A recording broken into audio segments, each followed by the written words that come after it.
Hi, it's Maggie the Irish Gypsy here to bring you your November 2019 general readings. We are looking at the first half of November from the 1st through the 15th, and this reading is for the air sign of Aquarius for the first half of November. So welcome to everyone here. Welcome back to followers and subscribers, and thank you so much for all your support, feedback, and comments. And welcome to first-timers and newcomers to the channel. Thanks for being here today. Make sure to check your rising and your moon sign and your Venus sign if you know them and if you can, because it can help bring additional clarification to the reading. General readings are always that way because there's so many of you watching with different things going on in your lives, and timing and intensity can vary. But this is also for those of you who may be cross-watching for Aquarians as well. I don't know if my background has changed since the last general videos I put out. I've been traveling so much. I'm currently back in Eastern Europe after having spent the last couple of weeks exploring North Africa. And the challenge when traveling is that you never really know sometimes what your background or lighting is going to be like. You have to kind of work with it. So this is a bare wall in the background and my funny face, because of course I don't carry pictures and posters around with me. But I'm always committed to getting the videos out on time for those of you who follow them. Okay. And as always, if any of you are interested in setting up or scheduling a personal one-on-one reading with me, you can click on the description link below for more info and details, my email address. You can email me at maggie1McGuire@gmail.com. I would be delighted to work with you. I offer a wide variety of readings of all different types and lengths in all the main areas of life. And I do readings full-time, 5 to 6 days a week, sometimes 7. It's the sum total of what I do. So I'm pretty diligent at working with both your schedule and mine to set up readings in as timely a fashion as possible. So email me if you're interested, and we'll go from there. All right, Aquarians. My lovely water bearers, let us see what the first half of November has in store for you. I am using the Gilded Tarot by artist Ciro Marchetti, which is one of my preferred and favorite decks for the general readings.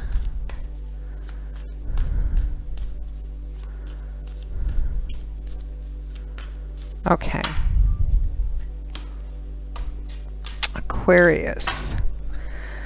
We begin with the Ten of Pentacles, followed by the High Priestess. We have the Three of Cups, followed by the Eight of Swords. From the bottom of the deck, we have the Five of Cups, which represents your overall sort of energy and focus for the first half of November.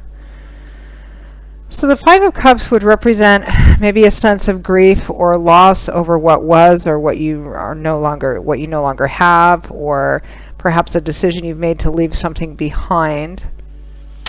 But right behind you are two cups, which are still full and upright, which implies that there's still something in your environment to take advantage of, be grateful for, or another opportunity or idea or something that you could take advantage of.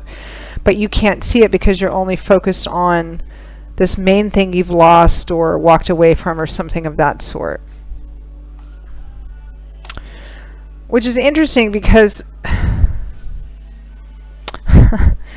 this isn't something I normally see, but it looks like you're trying to stay on a course that you feel is the right course for you, that has to do with either working on towards or maintaining your financial and material stability and security, or work or business, something like that. Whatever provides the safety and stability of the physical structure of your life, because we have the Ten of Pentacles here, which is long-term stability and security, particularly in regards to financial matters which affect the home, family money, family business, etc. This is long-term stability. Security and stability, particularly financial and material, that comes from the long, slow accumulation of what you put into getting there.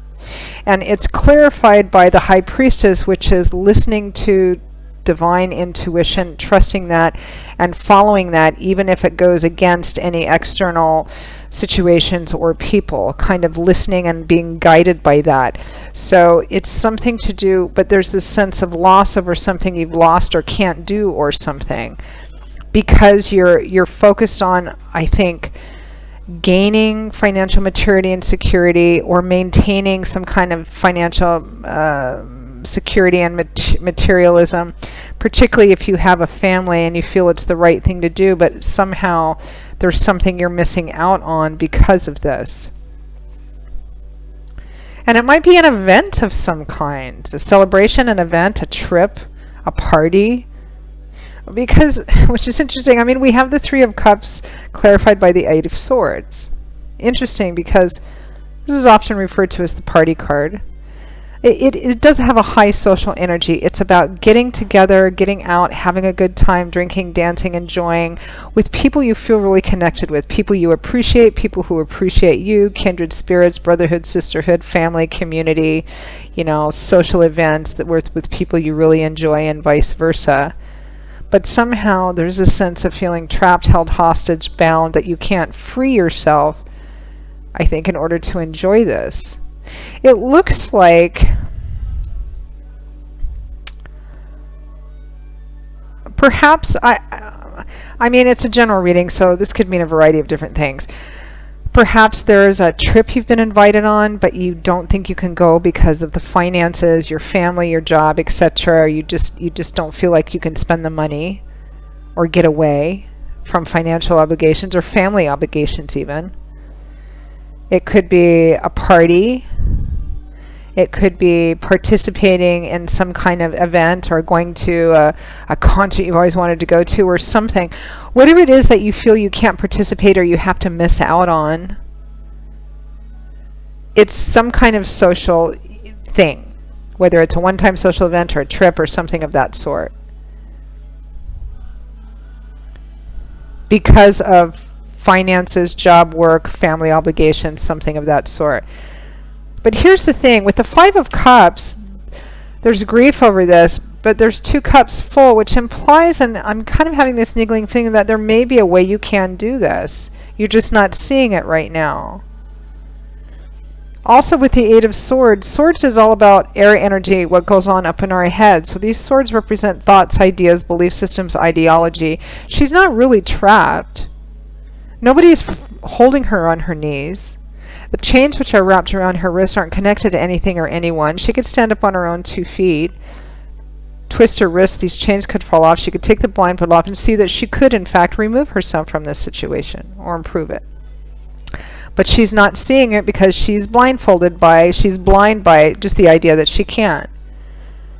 It may be that there's a way that you can do this, but you have to be maybe smart and look for other ways to do it, maybe ways to do it more economically. Let's pull a couple of clarifying cards for this. This is interesting.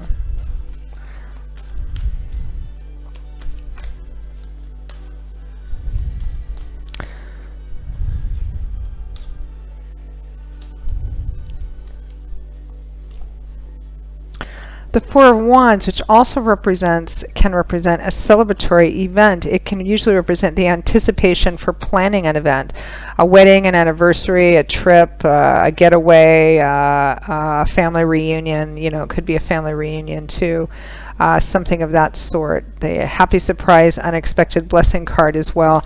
And the card behind it is the King of Swords. Kings and queens having mastered their suit, reaching a point of responsibility, balance, and self-control over truth, enlightenment, their ideas. That's what Swords is about. Higher education, learning truth, seeing something with insight and truth and clarity, and being very smart and setting aside kind of emotional things to look at actually what the facts and the information are about something. That's what the King and Queen of Swords are good at. And again, I feel like this is about an event of some kind. A party, a celebration, a wedding, an anniversary, a reunion, a get-together, maybe a trip you want to take. You just don't feel like you can get away, but I feel like there's a smarter way to do this. Let's pull some advice cards here. Although I think that in and of itself is advice. There's a way to do it maybe more economically and smarter. For example, if it's about traveling somewhere else in order to attend something,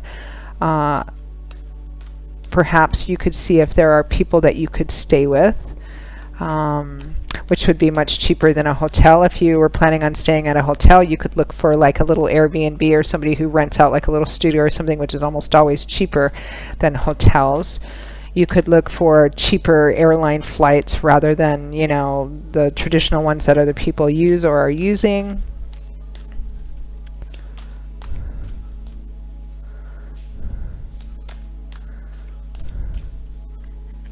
You could take a look at your budget and see what there is you could cut out between now and then, and maybe a little bit afterwards to maybe compensate for that somehow.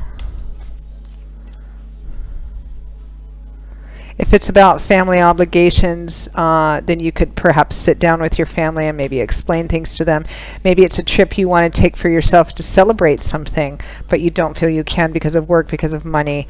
But I feel like there's ways to do it, particularly if it's financial. There's other ways that you could do it more economically. We have the Nine of Cups, and right behind it is the Queen of Swords. So this is and Temperance, which is about keeping that balance and moderation that you've been working for. So I do feel like there's a way to be able to do this. I feel like perhaps the emotional disappointment of your hearing about it or wanting to do it, but then automatically thinking, no, I can't because of this, that, and the other thing, and really feeling kind of maybe upset and a bit bitter and resentful about that, or wishing that you could. But in fact, there is a way to do it. I mean, it's right behind you. It's right there. Again, you know, this could be a variety of different things. If it's about going someplace where you would need to maybe fly or have a hotel room, look for cheaper ways to do it. Could you drive there a little ways before? If you're flying, find a cheap flight. If you can't afford to stay at a hotel, look at Airbnbs in the location, or like apartmentsapart.com, or people who, you know, rent out things for a much lower price than hotels. Maybe seeing if there's anybody in the area that you could stay with and maybe pay them a little bit for the, you know, the privilege or something of that sort. It looks like there's a way to be able to do this. Again, if it's because of family obligations or work obligations, you know, go and sit down and talk with those relevant people, because there's a way to do this and still be able to keep your balance. It's quite interesting, this reading. So that pretty much wraps it up. I'm quite interested to see who this resonates for. It may only be just a few of you.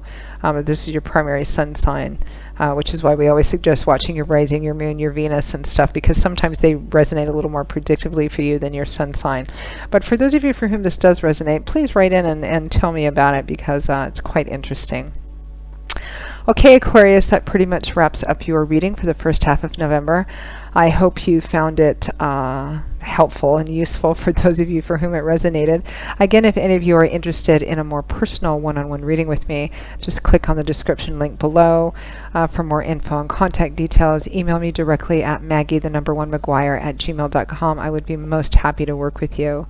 I'll see you all again in a couple of weeks for the mid-month readings. Until then, love and blessings always, and I hope to see you back here again soon. Take care. Bye-bye.